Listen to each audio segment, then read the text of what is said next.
পারছি না, এত সহজ বাংলা আমরা বুঝতে পারছি না।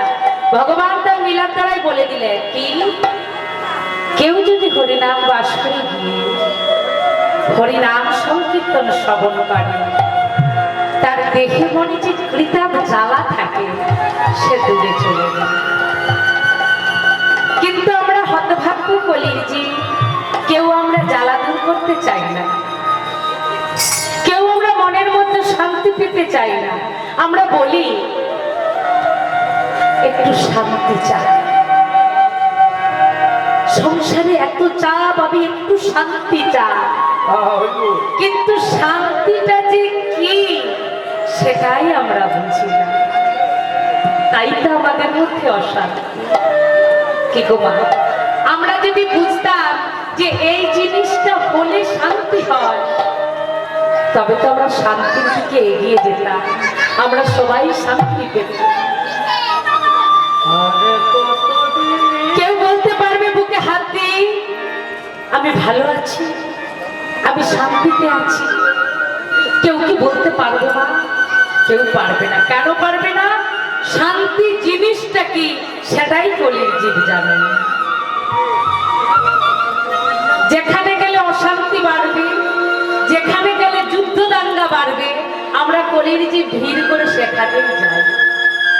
যেখানে গেলে শান্তি পাওয়া যায় সেখানে আমরা যাই। শাস্ত্রে বলছে সতের শত্রু বেশি আর অসতী বন্ধু বেশি। তুমি যদি অসৎ প্রকৃতির মানুষ হও, তোমার পেছনে বন্ধুর অভাব হবে না। আর তুমি যদি সৎ প্রকৃতির মানুষ হও, তুমি পেছনে ঘুরে কাউকে পাবে না। দুধালা রাস্তা দিয়ে দুধ ফেরি করে কেউ নেয় কেউ নেয় না, কিন্তু গভীর জঙ্গলের মধ্যে যেখানে একটা হ্যারিকেন জ্বলে বসে থাকে, জলে জলে দেখো সেখানে ভিড় করে জমা। এই তো কলির জীব। তবে মাগো, একটা কথা ভুললে হবে না, দোষ কিন্তু ওদের না, দোষ কিন্তু ওদের না, আমরা দোষ দেই সমাজকে। কলির যুগে সমাজটা ধ্বংস হয়ে যাচ্ছে, ছেলেরা ঠিক মতো তৈরি হচ্ছে। আমরা বলি না, একটা মা কত কষ্ট করে ছেলে মানুষ করে, নিজে না খেয়ে পরের বাড়ির কাটনা পেশটা হয়েও নিজের সন্তানকে মানুষ করে। সেই মা যখন ছেলেকে বড় করে ডাক্তার ইঞ্জিনিয়ার করে, আস্তে আস্তে সেই ছেলে ডাক্তার ইঞ্জিনিয়ার হয়ে মাকে ভুলে যায়, মাকে আর দেখে না। মা পড়ে থাকে দেশের মাটিতে, ছেলে চলে যায় বিদেশে। আমরা প্রায় কীর্তনিয়ারা এই গল্পটা ছেড়ে থাকি, প্রত্যেক কীর্তনিয়ারা এই গল্পটা ছেড়ে থাকে, কিন্তু এর ব্যাকগ্রাউন্ডটা কেউ বলে না। এর যে পিছনের যে তত্ত্বটা কিন্তু কোনো কীর্তনিয়া বলে না। সবাই বলে মা খুব কষ্ট করে ছেলে মানুষ করে, কিন্তু সেই ছেলে মাকে দেখে না। হ্যাঁ গো মা, ওই ছেলেটার কি দোষ? আমরা দোষ দিই ছেলেকে, কিন্তু প্রকৃতপক্ষে ছেলেটার কিন্তু কোনো দোষ নেই। কেন নেই? সহজভাবে বুঝিয়ে দিচ্ছি দেখুন। বাস্তব আর ধর্ম একদম যুক্তিসম্মত কথা, একদিকে বিজ্ঞান একদিকে ধর্ম। কেমন ভাবে বুঝাচ্ছেন দেখুন। খুব কি রাত হয়ে গেছে মা? যাইনি তাই? এখানে বাবু বলেছে, রাজকুমার বাবু বলেলেন 4 ঘন্টা দিদি ভাই গান করতে হবে, কিন্তু 4 ঘন্টা যে গান করবো কাকে নিয়ে পড়বো? তার আগে তো সবাই নেতিয়ে পড়ছে। কারো উপরে এই নয়ন দুটি রেখে আমাকে কথা বলতে হবে। সেই নয়ন দুটি রাখবার যদি না বস্তু আমি পাই, কোথা থেকে গান করবো? কোটিতে কোটি ভক্ত, কোটিতে কোটি। 100 জনের মধ্যে যদি একজন ভক্ত হয়, 100 জনের মধ্যে যদি একজনের শ্রবণ করে, তাতেই সার্থক মা, তাতেই ধন্য আমার জীবন। দেখা যায় একটা আম গাছে প্রচুর আম হয়েছে না, বলতে বলতে অনেক কথা বেরিয়ে যায়। একটা আম গাছে অনেক আম হয়েছে, তো বাবু মনে করলে গাছটাতে আমার এত আম হয়েছে, যাক এবছর তো এত ফলন হয়েছে, আমার গোবিন্দ সেবায় লাগে। বাবু খুব খুশি। তো হঠাৎ কি হলো, কুয়াশা কুয়াশা কুয়াশা, তো কুয়াশা পরে কি হলো, কিছু আম ঝরে গেল। তো বাবু বলছে বেশ, কিছু ঝরে গেল তো কি হয়েছে, এখনো তো কিছু আছে, ওই আমার গোবিন্দ সেবা হবে।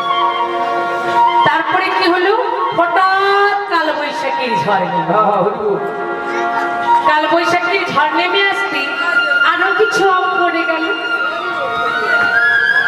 তো বাবু বলছে বেশ, ঝড়ে কিছু আম পড়ে গেলে কি হবে, এখনো কিছু তো আছে, এগুলোই আমার গোবিন্দ সেবায় লাগে।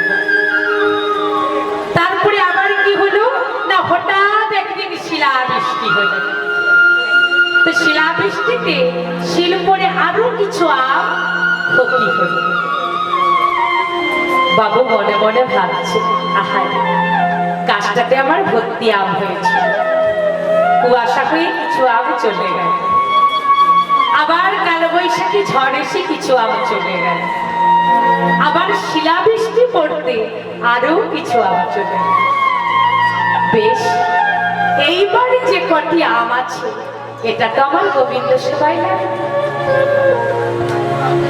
তদ্রূপ মাগো, আমি যে যখনই আসরে এলাম, তখন দেখলাম রাজকুমার বাবুর বাগানে অনেক আম ফলে আছে,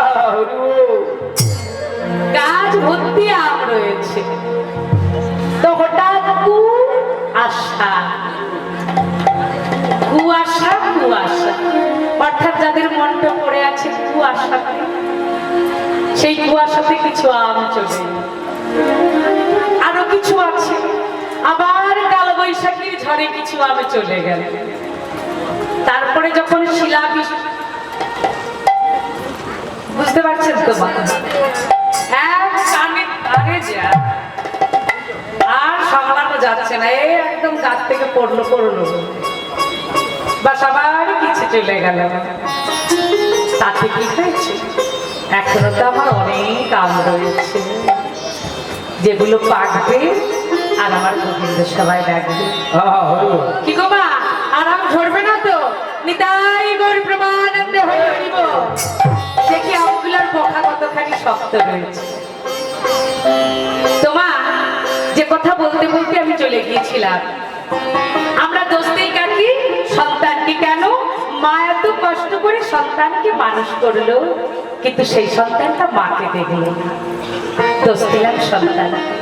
কিন্তু প্রকৃতপক্ষে সন্তানের দোষ নয়, দোষ কাদের, এই আমাদের মতো অভাগিনী মায়েদের,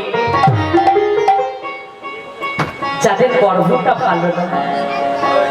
শাস্ত্রে বলেছে গর্ভে ধরিলে হয় না মাতা, মা হওয়া কি মুখের কথা।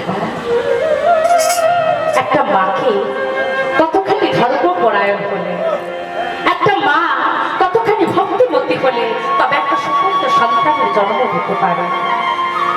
ছোট্ট করে একটা কাহিনী বলছি মা। আমরা সবাই বর্ণ পরিচয় করি, আমরা সবাই বিদ্যাসাগরের কাহিনী পড়ি, প্রত্যেকে আমরা বাচ্চা থেকে শিক্ষা দেই কি, দেখ বাবা বিদ্যাসাগরের মা কত দয়ালু, ধ্যান দিয়ে শুনবেন মা। বিদ্যাসাগরের মা কত দয়ালু, কেন?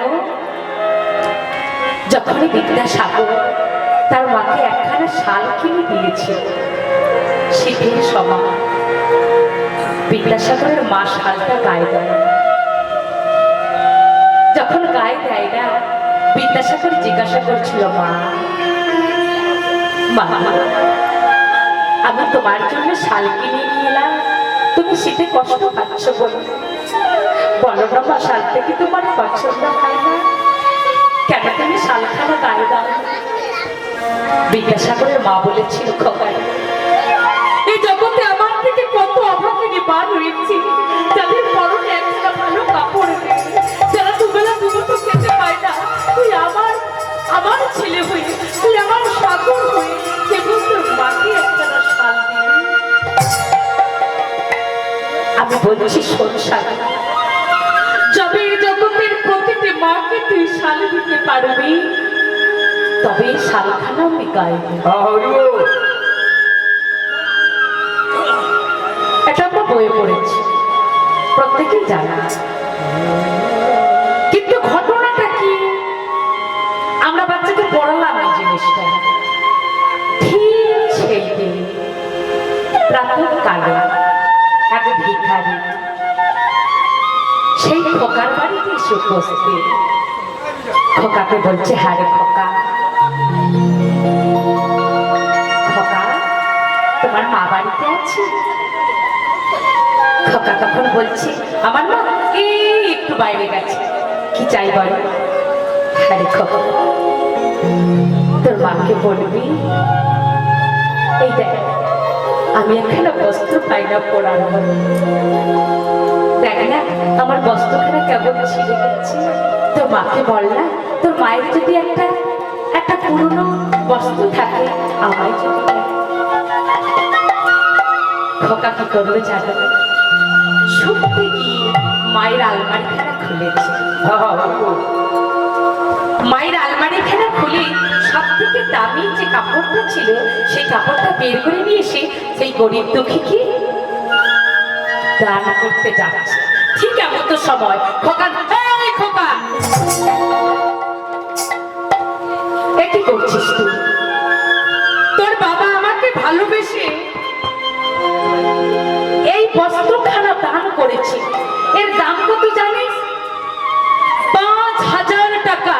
আর তুই কিনা গরিব দুঃখী কি আমার ওই দামি বস্ত্রটা দিই?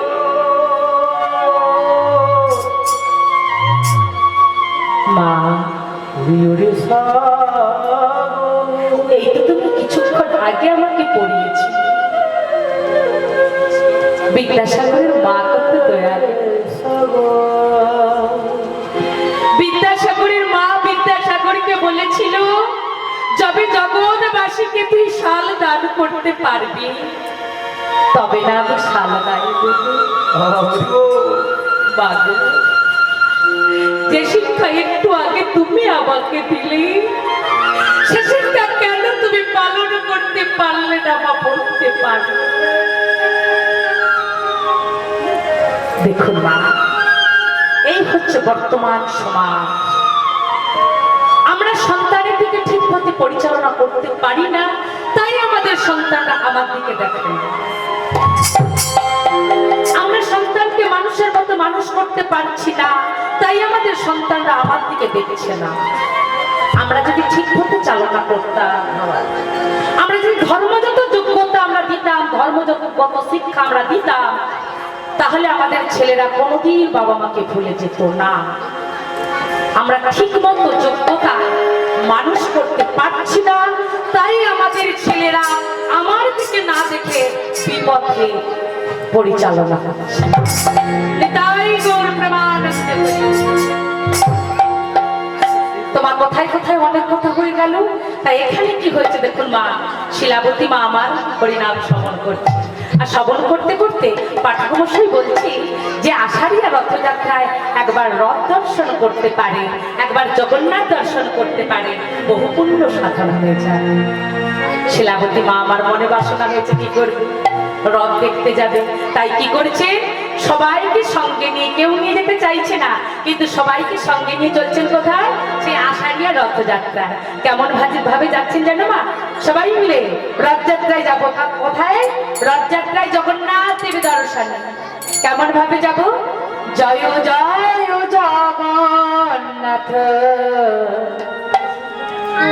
শ্রী সচিনন্দন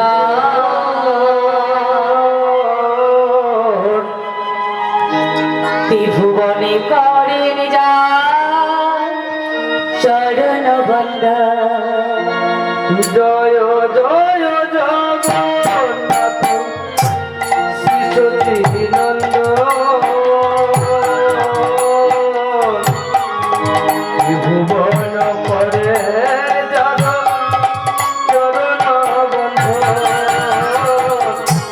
ত্রিভুবন পরে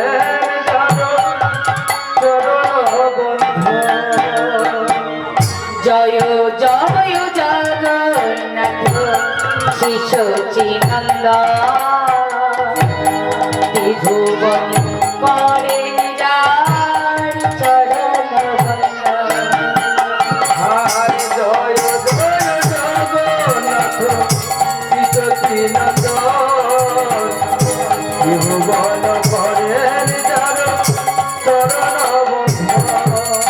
জয় জয় জয় জগন্নাথ জয় জয় জয় জয় জগন্নাথ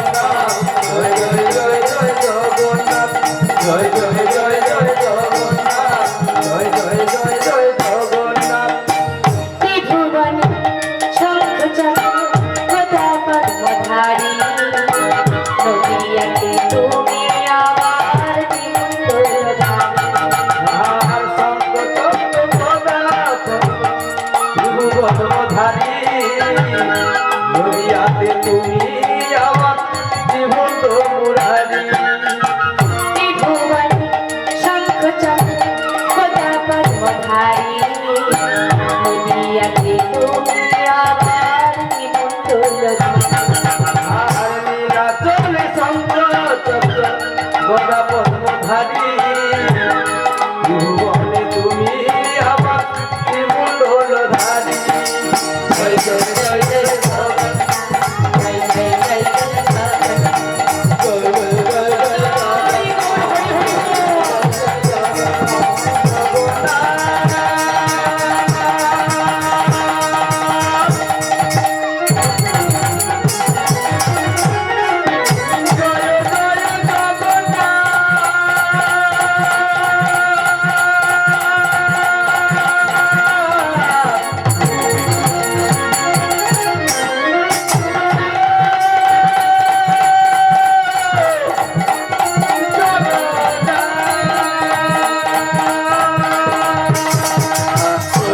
জয় জয় জগন্নাথ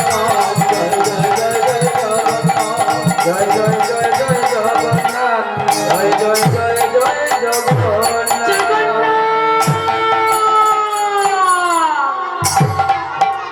জগন্নাথ আমি আর হাঁটতে পারছি না আমার অসহ্য যন্ত্রণা আমি আর হাঁটতে পারছি না আমার চৌপাশে এসে কাঁদিয়ে খাচ্ছে কি যন্ত্রণা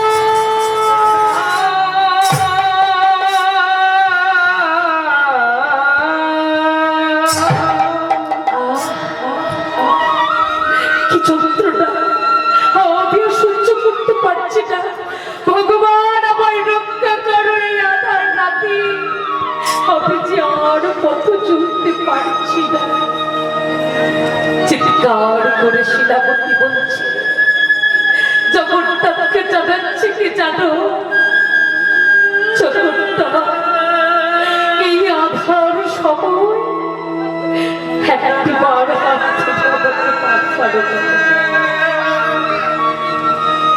ভগবানকে জানাচ্ছি আধার জামি একাই আমি খুঁজি গো তোমার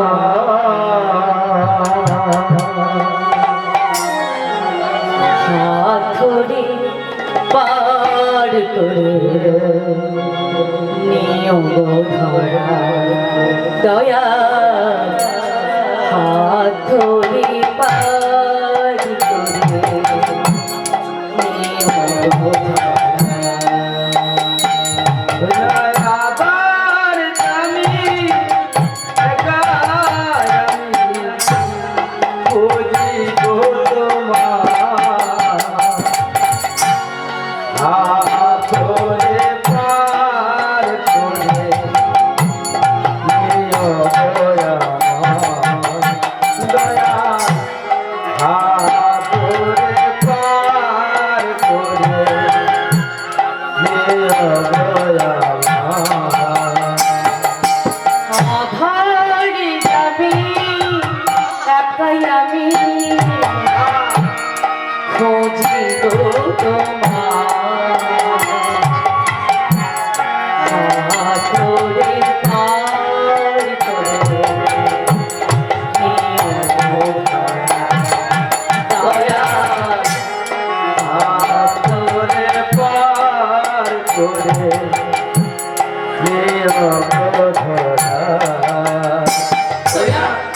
আমি আর চড়তে পারছি না, একবার আমাকে হাত ধরে আর করে দিকে চলো দয়া।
গ্রামবাসী সুজতা মন্ডল গায়িকার গানে মুগ্ধ 1 কোটি টাকা আর পুষ্প মল্লব দিয়ে হচ্ছে সহযোগিতায় সবাই চলে যাচ্ছে দিবেন।